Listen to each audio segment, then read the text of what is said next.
The planter class consisted of rich, upper-class whites who owned slaves, but after apprenticeship, the slaves were free, and the planter class began to lose their riches gained off slave labor. The ex-slaves became the poorer middle class, and they grew as towns and villages. The middle class lived in poor rural communities, and most of them were unable to find decent paying jobs. The fortunate folks of the middle class were able to find education and employment as petty traders, business owners, smallholders, and imports. And if they learned skills, they became printers, carpenters, and tailors. Still, whether the middle class were farmers, unemployed, or town workers, they were poverty stricken. The poor rural and city laborers were the biggest social class. Housing conditions were cramped, unsanitary, and undeveloped. Poor nutrition, lack of clean water and sanitation caused bad health and the spread of many dangerous diseases. Education was hard to come by, and good education was definitely rare for the working class. Most children were taught by pupil teachers, who were older pupils aged 14 to 18, who taught during the day and studied at night. Migration started not exactly after emancipation, but maybe in the mid-century after. Some individuals did internal migration, moving between places in the same territory, whereby others did immigration, moving to a different territory. Internal migration happened in most towns exactly after apprenticeship ended. Moreover, many internal migration failed due to the need of a better life. Mostly because in the 1870s and the 1880s, public workers such as road, railways, hospital, and school gave employment to thousands of Jamaicans. By the 1890s, the public work programs had slackened. Unemployment was high even amongst those who had learned new skills, and that became a problem and also caused people to start looking for a job, which caused mostly immigration because people started to immigrate because no one was in that territory for them to do so. They need to go and fend for them and their family. And during migration, a lot of countries become overpopulated due to immigration because, as stated before, most people wanted to fend for their family, and since back in their territory that wasn't offering, they went to another territory, and that caused those people from that territory to lose their job because these people were skilled in what they do and they off and in what they do and what they offer, so they were the one to get the job first. Nevertheless, this caused a big problem because not only were the people left jobless, the country was also populated.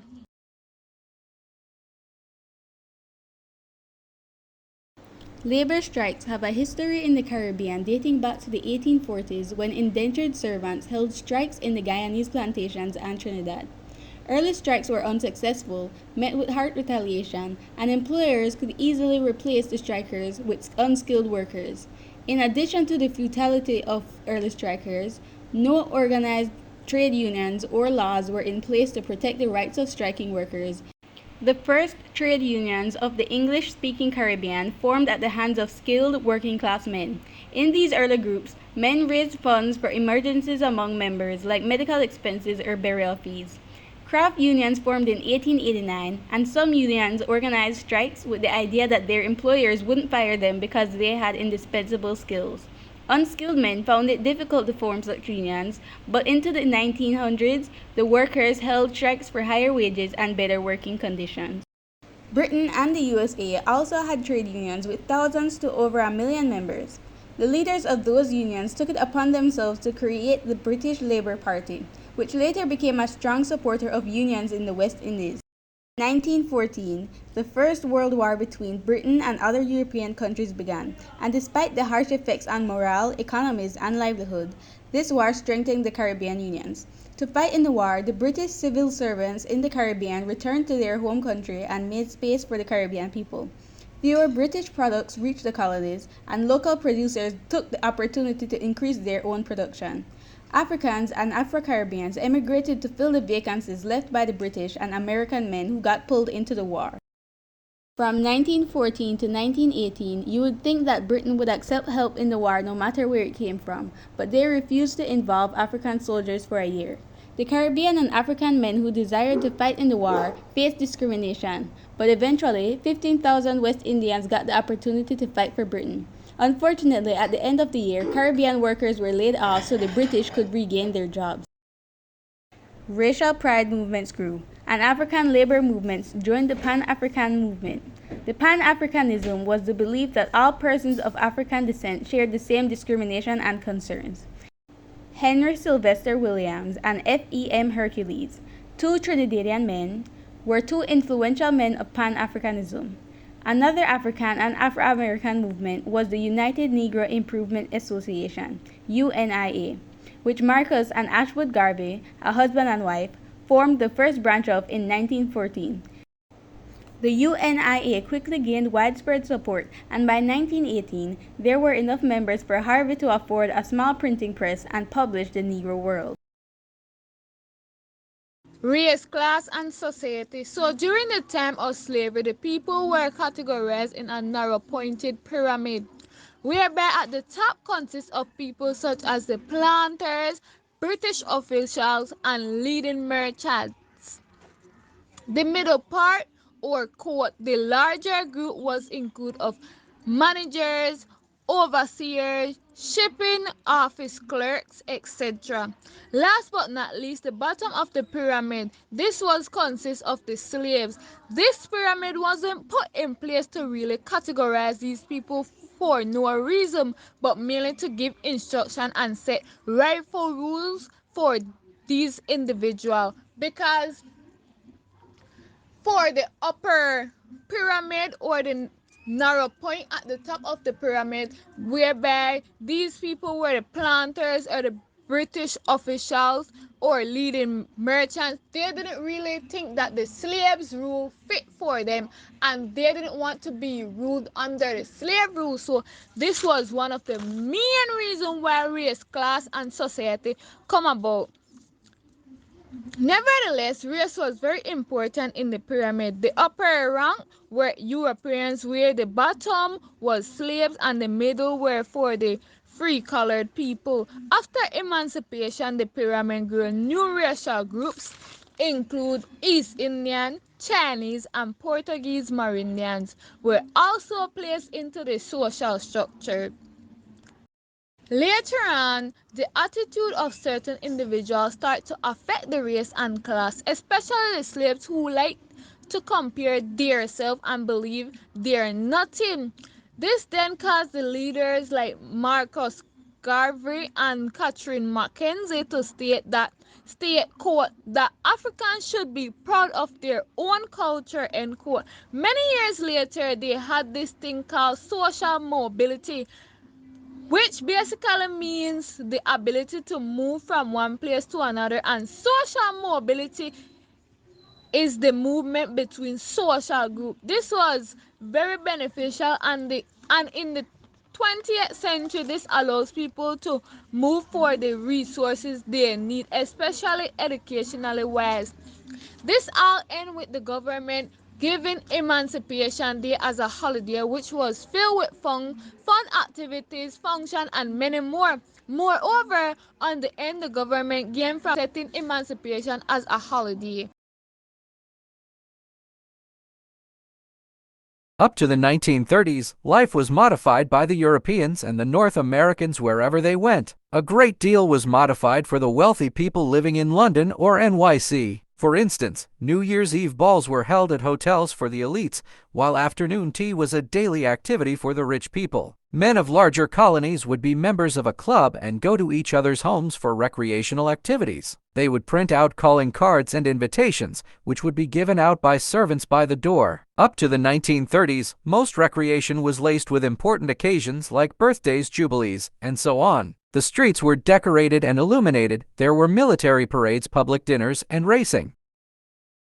Festivals were numerous in the post-enslavement Caribbean. Religious festivals included when the offering was brought to church and a carryover from Africa where yam festivals were associated with planting and reaping yams. The revived carnival was very spectacular with energetic dancing and colorful elaborate designs. Different groups present imagined they wanted to tell the story. The costumes in the mid-19th century reflected the new cultural influences that came to Trinidad with the Indians and Chinese. As the 20th century went on, tourism grew in importance. Carnival became more commercialized and unbanished. John Canoe was a celebration at Christmas time that was allowed during the days. It continued into the 20th century in the islands. John Canoe involved music, the masked dancing process, and so on. John Canoe was used in the Bahamas to bring grievances to the Africans. For a long time, it remained the preserved flower for class workers and peasants. Caribbean people have also showcased their history and culture in literature, architecture, dance, and songs. In the present, their work and recreation have shaped the lens that the Caribbean is seen through, a fun, lively, and carefree region despite its troubled past.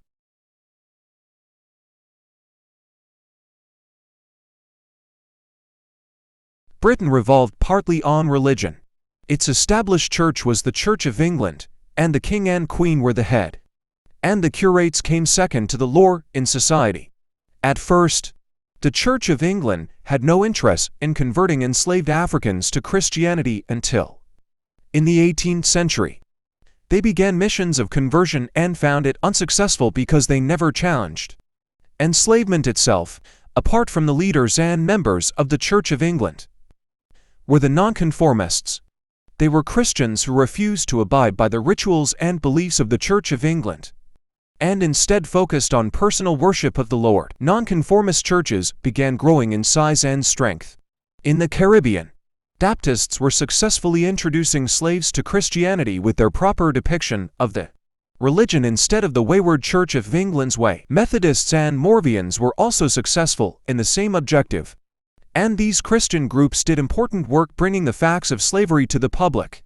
By 1824, the success of the nonconformists caused the English Church to increase its organization in the Caribbean to compete for conversions. Christianity wasn't the only religion that enslaved Africans participated in secretly. They fulfilled their spiritual needs with their own background beliefs from their homeland. The belief in spirits, magic, and their priest-like figures partially remains to this day. By 1838, there were many Christian congregations in the English-speaking Caribbean, and most were nonconformists. The exception was the highly white-populated islands. Like Barbados at the time, black men and women connected with the Baptist worship. They worshiped the Lord through clapping, singing, and dancing. Free African Baptists grew as a community, and they broke from the British to manage their churches, with Africans following their own beliefs and religious practices, and converting to Baptist Christianity and other religions. The Anglican Church of England viewed their attempts at winning the Caribbean society over as failures, even if they were successful in converting more Caribbean people to their beliefs. They would remain hateful towards blacks by segregating them in churches and shunning black clergymen. In 1868, the government stopped the £20,000 payments to the Anglicans in the West Indies. An important religious aspect of the Caribbean region is the Rastafarian belief. It focuses on Rastafari, a man who gained the title Haile Selassie. Along with Haile Selassie were Marcus Garvey's teachings. He taught his followers and called out to Africans for them to feel pride in their lineage, identity, and fellow African people. Rastafari was proclaimed the Lion of Judah, and became something like the Messiah, who would reimburse them for the hundreds of years enslaved. Rastafarianism had rituals of wearing red, green, and black, not eating pork, and wearing locks.